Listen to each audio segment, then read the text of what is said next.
So this is part two of lesson 11. So we just talked about mechanical waves. I probably should have added a couple more things about mechanical waves. So let me see if I can do that real quick. So mechanical waves, again, any wave transports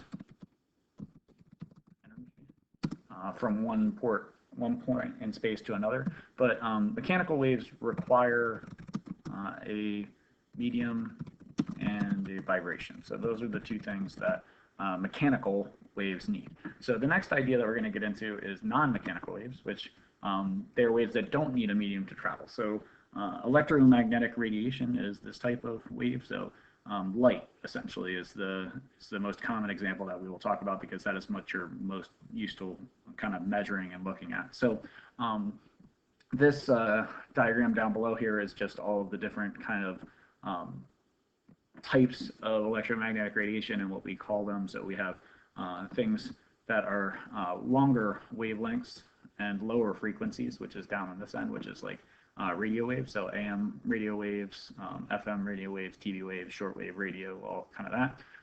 And as we're getting smaller and smaller wavelengths, we get higher and higher frequencies. So again, as we do that, we go from FM to radar to infrared.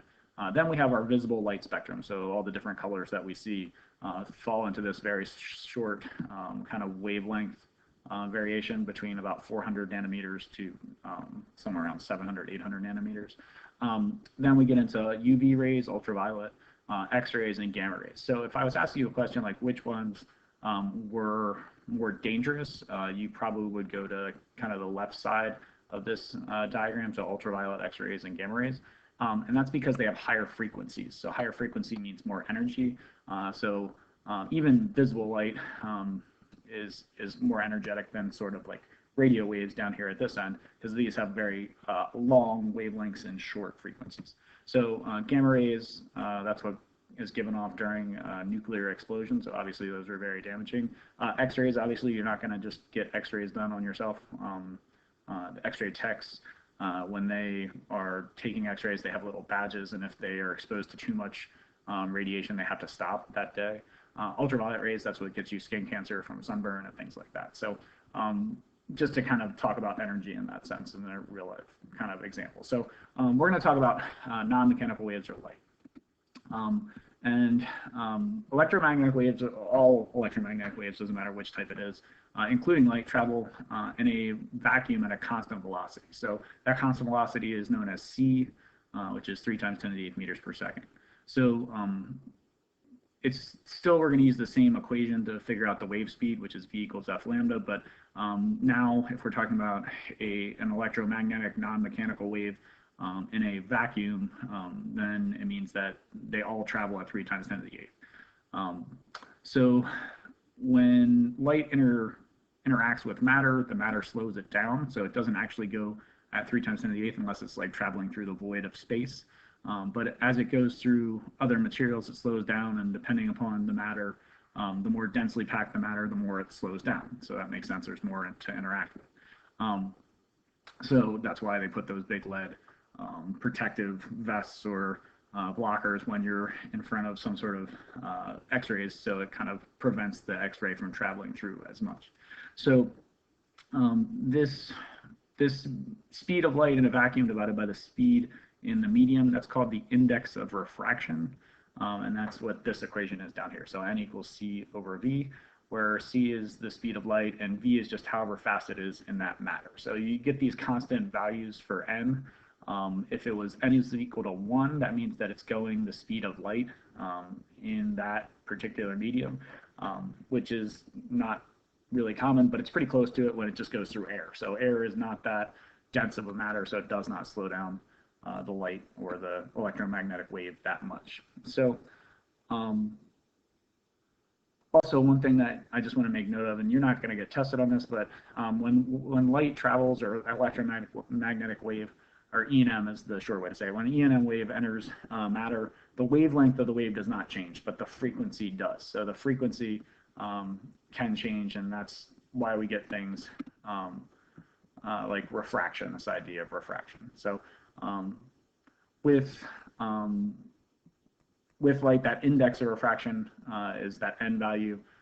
So this is an example over here in this picture of refraction. So if I had a meter stick in front of you guys, and it would just be a straight line, but if I put it in the beaker of water, it looks like it breaks apart or it bends, that light bends, and that's just us seeing the light at different speeds. So like when it's in air, that light is hitting your eye at one kind of point, and then it bends or it travels slower when you put it in the water. So there are two different speeds, so we perceive that as like the bending of the light. The direction in which the light bends is measured from what's called the normal, so to the boundary. So just to kind of diagram that down here, because that's a really important thing, you need to measure from the normal. So the normal is perpendicular to the boundary. So this dotted black line I drew in is the normal. The boundary here would be like, this would be maybe air up top, and this blue material might be water. And we're going to shine some light at that boundary, and it's going to refract. So the light actually bends when it enters into different things. So, so the direction in which the light bends is measured from the normal to the boundary, and it depends on whether the light is speeding up or slowing down. So when it goes into, again, a more dense medium, it should slow down, and when it goes into a less dense medium, it should speed up. So also we have this smaller, like lighter beam here. That's our reflected beam. So some light is actually reflected at a boundary, and some light is transmitted, and that transmitted beam is the refracted beam. So that's what we're talking about, the light that goes from the air into this new material or medium. That's what we're going to be measuring. So some things that happen because of refraction. This is just another, I thought, cool picture of a refraction idea. You get dispersion. So dispersion is the separation of light into colors. So things like rainbows, or sort of any sort of where you see different colored light. When you have white light shining into, say, this example, which is a prism, it separates it out because they have different wavelengths.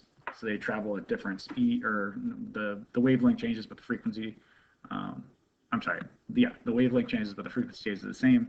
Then the light is going to get dispersed because they're traveling at actually different speeds through this new medium. So, and that's why you get the separation of colors. So when you see different colors at sunset or different colors in a rainbow, that's all just because of refraction of light as it travels.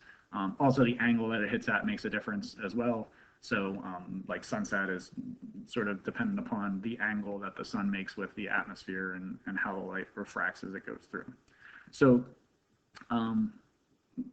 just to kind of talk through this a little bit, so this is going to be a simulation that you're going to use on FET again. I'll get to that towards the end, and I might pause here because I'm talking a lot. But the angle of incidence is the angle with which the light strikes the boundary. So again, you measure that from the normal. So this is theta I, and that's going to be that green angle. So we measure from the normal to where the ray of light is. So that's the angle of incidence. The angle of reflection is the angle that it gets reflected off of the boundary at. So that angle here that I drew in sort of like an orange color, that again is always measured from the normal to the beam. And then finally here, the angle of refraction, or the angle through which the ray of light gets transmitted through into the medium, and the new angle that it takes here is what's called the angle of refraction. So that's in pink. So again, from the normal to the beam of light, that's where you measure. We're going to do this activity, and I'll pick this back up in the next video, so I don't kind of blow it up.